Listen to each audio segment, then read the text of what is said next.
Good morning grade 1. How are you all? Hope you all are fine at your home. So kids, welcome to your today's session. बच्चों, आज हम हिंदी व्याकरण में chapter 4 संज्ञा noun के बारे में पढ़ेंगे। बच्चों, आज हम पढ़ेंगे संज्ञा किसे कहते हैं, इसकी क्या परिभाषा होती है। बच्चों, संसार में प्रत्येक व्यक्ति, वस्तु, स्थान और भाव का नाम होता है जिसे हम संज्ञा कहते हैं। यानी किसी व्यक्ति, वस्तु, स्थान या भाव के नाम को संज्ञा कहा जाता है।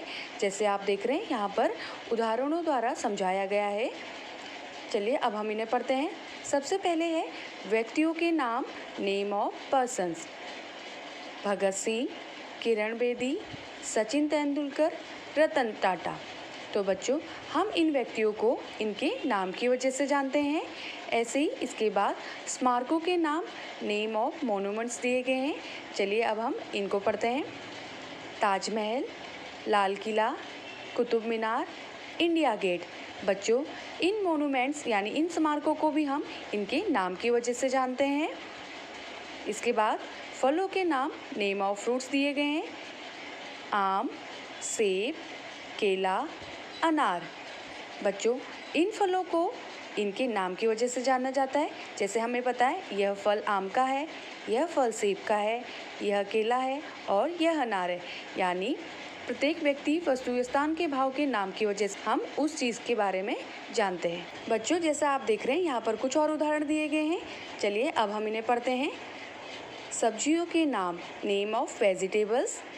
करेला, गोभी, बैंगन, गाजर। इसके बाद है वस्तुओं के नाम, नेम ऑफ थिंग्स। घड़ी, कुर्सी, पुस्तक, पंखा। तो बच्चों, हम इन वस्तुओं को इनकी नाम की वजह से जानते हैं। जैसे हमें पता है इस वस्तु को कुर्सी बोलते हैं, इस वस्तु को पुस्तक और इस वस्तु को पंखा। इसके बाद है बच्चों भावों के नाम, नेम ऑफ इमोशंस। यानी बच्चों, हमारे फेस में आने वाले हर भाव का अपना अपना नाम होता है। जैसे हम जब बहुत हंसते या खुश होते हैं तो उसे हम बोलते हैं हंसी। जब हम बहुत परेशान या दुखी होते हैं तो उस भाव को बोलते हैं दुख। और जब हम बहुत छोटे होते हैं तो उस भाव का नाम होता है बचपन। और जब हमारी उम्र बढ़ जाती है तो हम उस भाव को बोलते हैं बुढ़ापा। तो यानी इन भावों के नाम की वजह से ही हम इन्हें जानते हैं। बच्चों, संसार में कुछ भी ऐसा नहीं है जिसका नाम ना हो। नाम से ही सबकी पहचान होती है। व्याकरण में इन्हीं नामों को संज्ञा कहते हैं। यानी बच्चों, इस दुनिया में प्रत्येक व्यक्ति, वस्तु, स्थान और भाव का नाम होता है, जैसे अभी हमने इन उदाहरणों द्वारा समझा। तो बच्चों, हम इनको इनकी नाम की वजह से ही जानते हैं। इनके नाम से ही इनकी पहचान होती है, जिसे हम संज्ञा कहते हैं। चलिए बच्चों, अब हम इसे पढ़ते हैं। किसी व्यक्ति, वस्तु, स्थान या भाव के नाम को संज्ञा कहते हैं। जैसे यहाँ पर कुछ उदाहरण दिए गए हैं।